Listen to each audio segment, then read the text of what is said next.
आपके साथ अंशिका पाठक।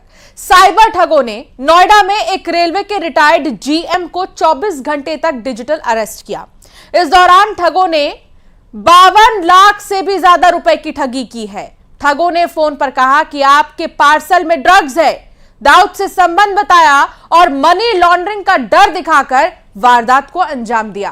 कैसे इस ठगी को अंजाम दिया गया, क्या होती है साइबर ठगी, पूरी कहानी आपको बताते हैं। आप भी हो जाइए सावधान।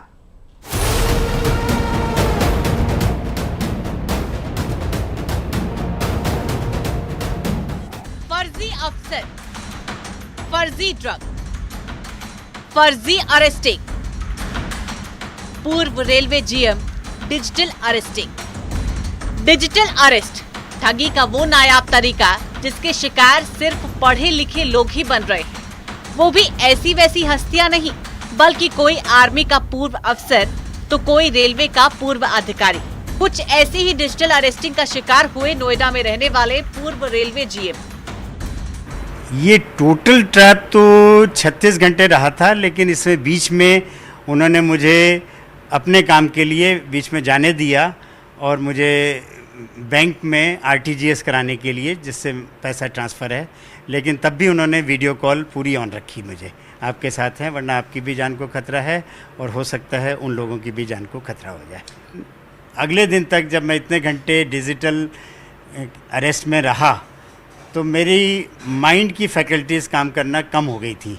तो कई चीज़ें मुझे लग रहा था कि गलत है, कि आरबीआई कैसे चेक करेगा, और वो भी कोडेड अकाउंट्स में जाने के बाद में कि उससे कोई मनी लॉन्ड्रिंग हुई है। मैंने उनसे पूछता भी था, लेकिन वो कुछ साधारण सा जवाब दे देते। नोएडा के सेक्टर 76 में रहने वाले प्रमोद कुमार एक फोन कॉल के बाद इस ट्रैप के शिकार बने। 9 मई को उनके पास रिकॉर्डेड मैसेज आया। उस मैसेज में और फिर कॉल पर क्या हुआ, खुद प्रमोद से सुनिए। सबसे पहले मेरे पास एक रिकॉर्डेड मैसेज आया, उसमें कहा कि आपका एक पार्सल अनडिलीवर्ड है और डिटेल्स के लिए 1 प्रेस करिए। जैसे ही मैंने 1 प्रेस किया, तब उसमें एक फेडेक्स का एम्प्लॉई आया। उसने अपना आइडेंटिटी कार्ड नंबर भी दिया और उसने कहा कि आपका एक पार्सल ताइवान में पकड़ा गया है। मैंने कहा मैंने तो कोई फ़ॉरेन में भेजा ही नहीं है पार्सल। तो उसने कहा नहीं, आपने 5 की या 3 तारीख को मुंबई से भेजा है। और मैंने कहा कि ऐसा नहीं है। उसने कहा आपके आधार कार्ड का क्या नंबर है, तो मेरा आधार कार्ड नंबर लेके उसने पूरा मुझे बताया कि आपका ही आधार कार्ड, मोबाइल नंबर और नाम से भेजा गया है, जिसके अंदर में 4 पासपोर्ट, 3 क्रेडिट कार्ड, कुछ कपड़े और 100 ग्राम नारकोटिक्स है। तो आप ऐसा करिए कि ये मुंबई क्राइम में रिपोर्ट कर दीजिए। मैंने कहा आप कर दीजिए। तो उन्होंने कहा कि नहीं, हम तो करेंगे, लेकिन आपकी सेफ़्टी के लिए है कि मुंबई क्राइम में कर दें। जो उसने नंबर दिया मैंने उस पर डायल किया। वहाँ पर जो ऑफिसर्स आए वो मुंबई क्राइम के भी थे, सीबीआई के भी थे, और 3 लोगों ने डिफरेंट बात की मुझसे। एक बार जब फोन पर प्रमोद साइबर ठगों से जुड़ गए, फिर वापस उन्हें भी कुछ सोचने का मौका नहीं मिला। साइबर ठगों का स्टार्टअप कुछ इस तरह तैयार किया गया था जैसे सब कुछ एकदम असली हो। शुरू में तो नॉर्मल कॉल थी, जब तक मैंने मुंबई क्राइम को भी नॉर्मली कॉल लगाई थी। लेकिन जब पूरा सुनने के बाद उन्होंने कहा कि अभी आपकी कंप्लेंट दर्ज नहीं हुई है, अब आप वीडियो कॉल पर आ जाइए।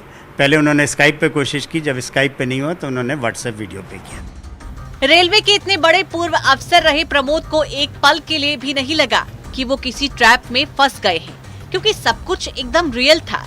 ऊपर से ड्रग्स जैसे शब्द उन्हें डरा रहे थे। तो आपको इस दौरान लगा नहीं कि आपको ट्रैप किया जा रहा है, ठगी का शिकार हो रहे हैं जिस तरीके से, या इससे पहले इस तरीके के कोई केसेस सुने हो आपने?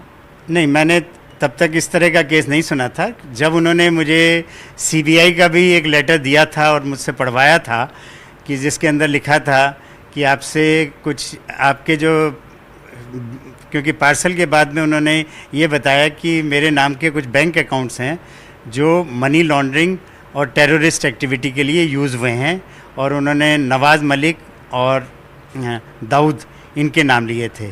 जब उनके नाम लिए थे तो मैं डर गया था, और सीबीआई लेटर में लिखा था कि ये अगर इंफॉर्मेशन जो उन्होंने दी है मुझे इन्वेस्टिगेशन के लिए, अगर किसी से भी डिस्क्लोज़ करूँगा तो I can be subjected to 3 to 5 years of imprisonment. यानी साइबर ठग सिर्फ पुलिस, सीबीआई और कस्टम अफसर ही नहीं बन रहे, बल्कि अंडरवर्ल्ड के नाम का भी इस्तेमाल किया जाता है ठगी के दौरान। फिर आरबीआई का फर्जी लेटर भेजकर विक्टिम को ये एहसास दिलाया कि कहानी में कहीं कोई झोल है। फुल अकाउंट में अगर बात करें, कितने अकाउंट में कितना पैसा था और क्या कुछ बोलकर उन्होंने ट्रांसफ़र कराया आपसे? ट्रांसफ़र करने के लिए उन्होंने अगले दिन एक आरबीआई का मुझे लेटर दिया और मुझसे पढ़वाया। उसमें लिखा था कि आपके अकाउंट से मनी लॉन्ड्रिंग की एक्टिविटी सस्पेक्टेड है, तो उसकी जांच के लिए आपको सारा अपना पैसा 82% ऑफ द अमाउंट आपको आरबीआई के कोडेड अकाउंट्स में भेजना पड़ेगा। और उसमें जांच करते ही, जांच बहुत जल्दी होती है और जांच होने के ही 15 मिनट के अंदर में ही आपका पैसा वापस आ जाएगा। और जो आपका लिक्विडेशन के लिए नुकसान हुआ है वो भी आरबीआई पूरी भरपाई करेगा 70% तक। सर, यानी पूरी तरीके से लेटर भी आपको ओरिजिनल सर्कुलेट किए, जो फर्जी लेटर बाद में मिले, और जो लोग थे जो बात कर रहे थे वो भी फर्जी थे। इस दौरान उनकी बातचीत, उनके व्यवहार, उनके टॉक से पैसा लेने तक आपको बिल्कुल भी उन 36 घंटों में 1 मिनट भी नहीं लगा कि ट्रैप है ये पूरी तरीके से? नहीं, मैं बिल्कुल मेंटली कन्विंस हो चुका था कि ये जेन्युइन पुलिस के ऑफिशियल्स हैं, क्योंकि 3 अलग अलग रैंक के थे। एक कांस्टेबल रैंक का था जिसका नाम उसने बताया था नरेश गुप्ता बनर्जी, और एक एसआई लेवल का था जो पाटिल था, और एक डिप्टी कमिश्नर लेवल का था जिसने अपना नाम बताया था बाल सिंह राजपूत। और सीबीआई के लेटर में भी तीनों के नाम लिखे हुए थे। तो मैं जेन्युइन था, और उसी तरह से जैसे क्योंकि मैं सरकारी ऑफिशियल रहा हूँ, उसी तरह से उन्होंने दिखाया कि जब सब इंस्पेक्टर उसके डिप्टी कमिश्नर के रूम में जा रहा था तो मैं कम इन सर कह के जाता था, नॉक करता था, 1 आध मिनट वेट के बाद वो कहते थे कि आ जाइए, और तब इस तरह से हो रहा था। और जो बाकी लोग तो हिंदी में ही बात कर रहे थे, लेकिन राजपूत कम्प्लीटली इंग्लिश में बात कर रहा था। उसकी एक्सेंट और उससे लगा कि मतलब वो काफ़ी एजुकेटेड नाम है, और वो क्योंकि डॉक्टर राजपूत भी लिखता था, और पूरा मैं कन्विंस था कि मैं जेन्युइन लोगों से। प्रमोद कुमार कोई पहले शख्स नहीं है जो डिजिटल अरेस्ट के नाम पर साइबर ठगी का शिकार हुए, बल्कि ठीक इसी तरह एक लेडी डॉक्टर को शिकार बनाया गया था। ये मैंने ट्रांजैक्शंस फ्राइडे को दोपहर में किए थे, और मैं सोच रहा था क्योंकि जेन्युइन है। सैटरडे मॉर्निंग को जब मैंने नॉर्मल न्यूज़पेपर पढ़ने लगा तो मैंने देखा कि टाइम्स ऑफ इंडिया में आया था कि एक लेडी डॉक्टर के साथ 45 लाख की ठगी हुई है। जैसे ही मैंने डिटेल पढ़ा तो मैंने देखा कि 100% वही डायलॉग यूज़ किए गए थे जो मेरे साथ यूज़ किए गए थे। तब मैं समझ गया कि ये ठगी हुई है। तब मैंने इमीडिएटली साइबर क्राइम हेल्प में ये कंप्लेंट लॉन्च। 36 घंटे की डिजिटल अरेस्ट और करीब 52,50,000 की ठगी, वो भी डिजिटल अरेस्ट के नाम पर। ये साइबर ठगों का वो नया हथियार है जिसके जरिए साइबर ठग फ्रॉड को अंजाम दे रहे हैं। अगर आप भी कभी ऐसी सिचुएशन का शिकार बने तो कभी भी लेन देन से पहले स्थानीय पुलिस को जरूर संपर्क साध, नहीं तो आप भी साइबर ठगी का शिकार हो सकते हैं। नोएडा से न्यूज़ 18 के लिए हिमांशु शुक्ला की रिपोर्ट।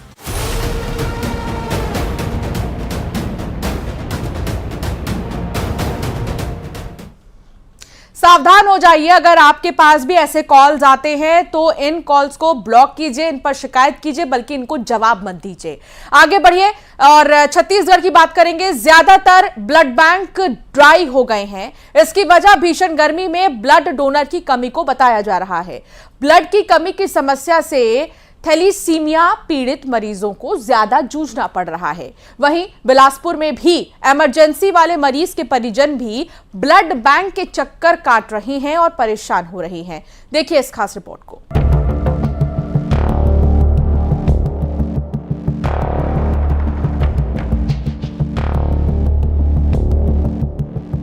भीषण गर्मी की वजह से पड़ने वाली लू जो इंसान को बीमार कर रही है। कोई राह चलते गिर रहा है तो कोई अपनी पुरानी बीमारी से परेशान है। अस्पतालों में मरीज बढ़ रहे हैं और मरीजों में खून की कमी। उधर अस्पताल में मरीजों की संख्या बढ़ी, इधर ब्लड बैंक में खून लेने वालों की संख्या। बिलासपुर में हालात काफी खराब हैं। यहाँ 10 ब्लड बैंक हैं जो खून की किल्लतों का सामना कर रहे हैं। जरूरी ब्लड ग्रुप के लिए भी मरीज के परिजनों को भटकना पड़ रहा है। बिलासपुर में कुल 10 ब्लड बैंक हैं, 8 प्राइवेट और 2 सरकारी। सभी के हाल कमोबेश एक ही जैसे हैं। 10 ब्लड बैंक्स में खून की भारी किल्लत है। ब्लड के लिए बहुत इधर उधर भटके हैं पहले, और चूँकि नहीं मिल रहा है तो मैं खुद दे रहा हूँ, क्योंकि बहुत लोगों को नहीं मिलता ब्लड, दर दर भटकना पड़ता है। हाँ, तो ऐसे में मैं बोलना चाहूँगा सभी से कि ब्लड डोनेट करें और आने वाले पीढ़ी को भी बोले कि ब्लड डोनेट करें। रक्तदान जीवन दान है, एक तो सभी को पता है। चलिए बताते हैं कहाँ कितना ब्लड है। राजधानी ब्लड बैंक में 10 से 12 यूनिट, एकता ब्लड बैंक में 40 से 50 यूनिट, बिलासपुर ब्लड बैंक में 4 से 5 यूनिट, आशीर्वाद ब्लड बैंक में 40 से 45 unit, Shri Ram blood centre पर स्टॉक की कमी, बालाजी ब्लड बैंक में स्टॉक की कमी, बिलासपुर ब्लड सेंटर 5 से 6 यूनिट, हंस वाहिनी ब्लड सेंटर में 30 से 40 यूनिट, जिला अस्पताल में 46 यूनिट ब्लड, सिम्स में 234 यूनिट ब्लड है। ब्लड बैंक में ओ नेगेटिव और ओ पॉजिटिव ब्लड की कमी है। ये हाल अकेले बिलासपुर का नहीं, ऐसे ही हाल राजधानी रायपुर समेत कई शहरों के हैं जहां ब्लड की किल्लत चल रही है। ऐसे में मरीज के परिजन ब्लड बैंक के चक्कर काट रहे हैं। जिन्हें 5 यूनिट ब्लड की आवश्यकता है, उन्हें महज 1 यूनिट से काम चलाना पड़ रहा है। वहीं कई ऐसे मरीज हैं जिन्हें ब्लड की कमी के चलते ऑपरेशन टालना पड़ा। अभी स्थिति बहुत ज़्यादा भयानक हो चुकी है। सामान्य ब्लड ग्रुप भी ब्लड बैंकों में उपलब्ध नहीं है।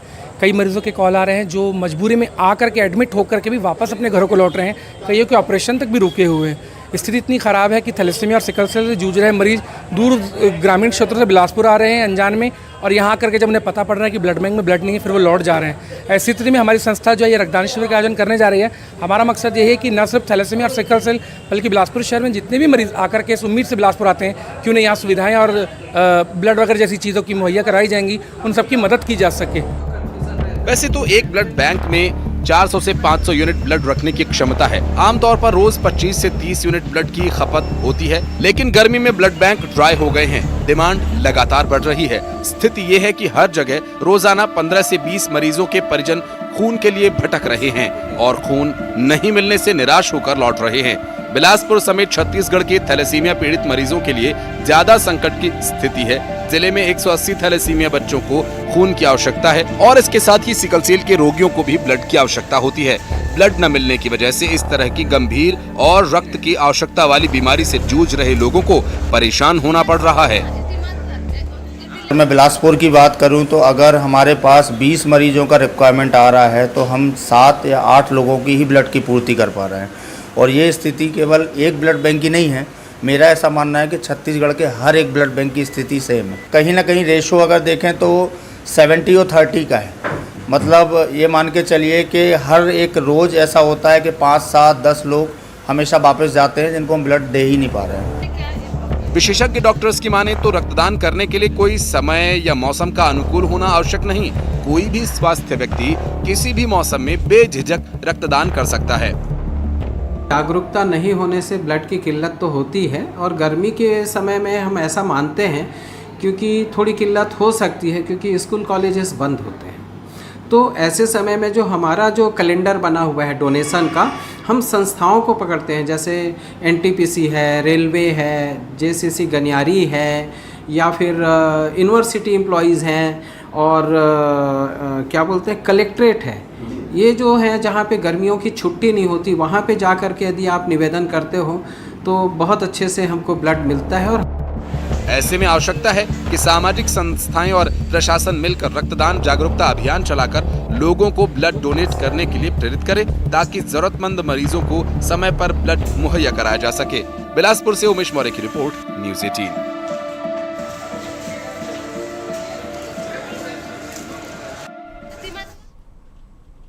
मौत कब, कहां और कैसे आ जाए इसका कोई अंदाजा नहीं लग सकता है।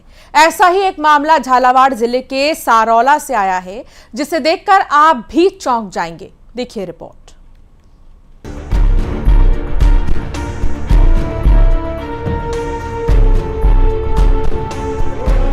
5 सेकंड में मौत की दस्तक।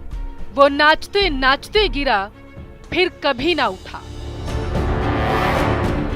कोरोना के बाद से देश भर से ऐसी तमाम खबरें सामने आती रहती हैं जिसमें लोग किसी कार्यक्रम में अचानक गिर जाते हैं और उनकी मौत हो जाती है। अब ऐसा ही मामला झालावाड़ से सामने आया है जहां एक बार फिर से समारोह में नाचते हुए एक युवक की जान चली गई।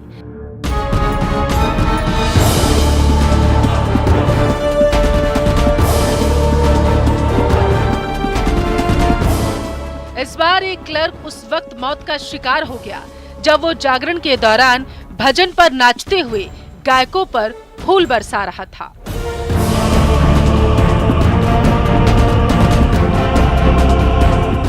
नाचते और फूलों की बारिश करते युवक अचानक ही स्टेज पर गिर जाता है, जिसके बाद वहां मौजूद लोग उसे आनन फानन में अस्पताल लेकर गए, जहां डॉक्टरों ने उन्हें मृत घोषित कर दिया। हादसे के बाद हर कोई स्तब्ध है, वहीं युवक के घर में मातम पसरा है। ऐसा पहली बार नहीं है, देश के कई इलाकों से पहले भी साइलेंट मौत की तस्वीरें सामने आई हैं, जिसे देखकर हर कोई सन्न रह गया। न्यूज़ 18 के लिए झालावाड़ से तरुण शर्मा की रिपोर्ट।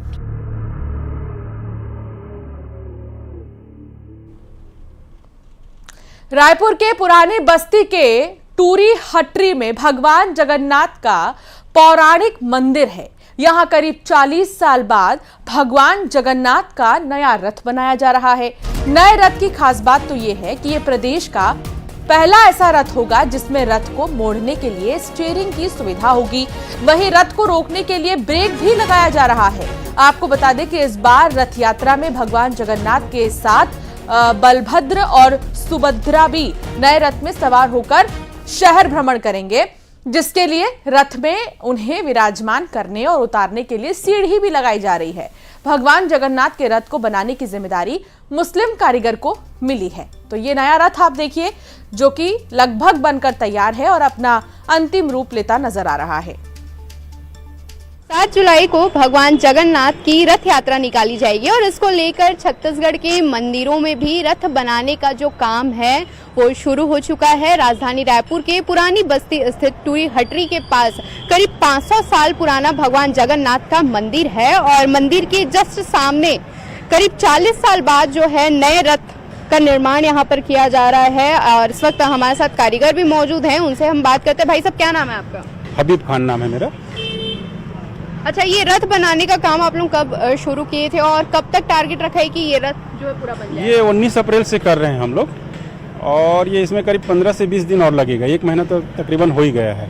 अच्छा, इस बार नया रथ 40 साल बाद बनाया जा रहा है, क्या कुछ खास है इस रथ में? पहले से बहुत अच्छा बन रहा है और कोशिश कर रहे हैं। इसमें स्टीयरिंग का जो है इसमें खास ख्याल रखा गया है। आएँ दाएँ मोड़ने के लिए तकलीफ होता था बहुत वजन के हिसाब से, तो इसमें स्टीयरिंग लगाया गया है और इसमें ब्रेक का भी सुविधा दिया गया है ताकि जहाँ पाए वहाँ पे अपन रोक सकें इसको और अच्छे से सुरक्षित रहे पब्लिक के बीच में, इसलिए। अच्छा, 40 साल बाद नया रथ आप लोग बना रहे हैं। पुराने रथ में ऐसा क्या कुछ दिक्कत आ गया था और पुराने रथ से नए रथ में और क्या क्या बदलाव? पुराने रथ में थोड़ा सा लकड़ी थोड़ा सा ख़राब हो रहा था और उसकी जो है मेंटेनेंस हर साल मांगता था, तो वो बहुत ज़्यादा हो गया था। मेंटेनेंस फिर से उसको सुधारने का, रिपेयरिंग करने का उसमें नहीं था उचित, इसलिए नया बनाने का निर्णय ले लिया है मोहन जी ने।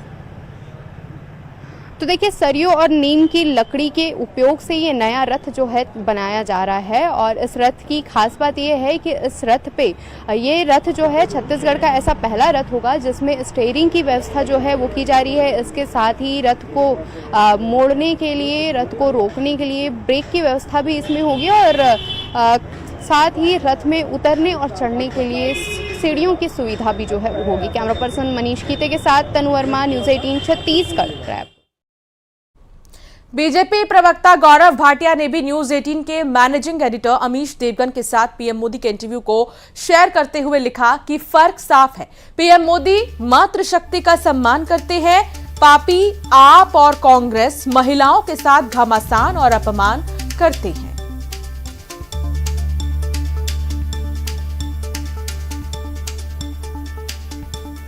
तो ये आप देख रहे हैं post social media platform x पर। गौरव भाटिया, बीजेपी के प्रवक्ता, ने न्यूज़ 18 पर प्रधानमंत्री नरेंद्र मोदी के दिए इंटरव्यू, जिसे मैनेजिंग एडिटर अमीश देवगन जी ने लिया था, उसमें जिन मुद्दों का जिक्र प्रधानमंत्री और मैनेजिंग एडिटर अमीश देवगन के बीच किया गया, उन मुद्दों को लेकर गौरव भाटिया का ये ट्वीट सामने आया और कहा कि बीजेपी मातृशक्ति का सम्मान करती है, तो वही कांग्रेस और बाकी के जो दल है, विपक्षी दल है, वो अपमान करते हैं।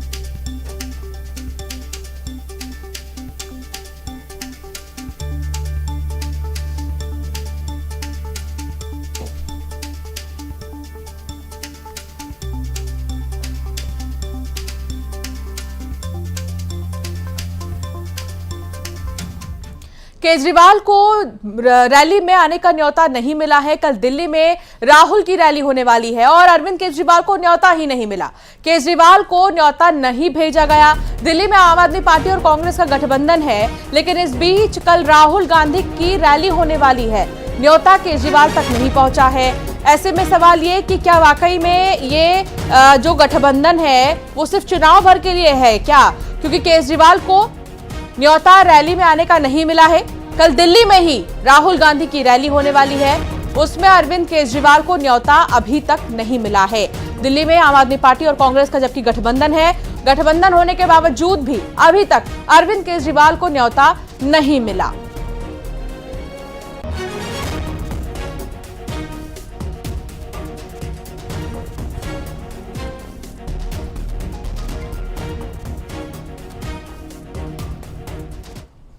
एक बार सियासत फिर गर्म हो गई है। दिल्ली के मुख्यमंत्री अरविंद केजरीवाल के आवास पर उनकी पार्टी की राज्यसभा सांसद स्वाति मालीवाल की पिटाई हुई। हालांकि उन्होंने एफआईआर दर्ज कराई है, पुलिस जांच कर रही है। हमारे साथ देवेंद्र यादव जी हैं, कांग्रेस पार्टी के बड़े नेता हैं, दिल्ली के अध्यक्ष हैं। देवेंद्र जी, चुनाव से एन पहले आप जिस पार्टी के साथ गठबंधन में हैं उसके मुखिया के आवास पर राज्यसभा सांसद की पिटाई हुई। एफआईआर कॉपी आपने देखी होगी, गंभीर आरोप है। कैसे इन चुनावों में जाएंगे और क्या स्टैंड है कांग्रेस पार्टी का? कई दिनों से ये चर्चा गर्म थी और ये चीजें आज स्वाति जी ने अपना आधिकारिक बयान दर्ज कराया है और मैं समझता हूं कि कांग्रेस पार्टी इस मामले में पूरी तरीके से स्पष्ट है, उनका स्टैंड क्लियर है। अगर किसी भी महिला के साथ कोई भी अभद्र व्यवहार किया। और इसी के साथ बुलेटिन में फिलहाल इतना ही। आगे भी खबरों का सिलसिला जारी रहेगा।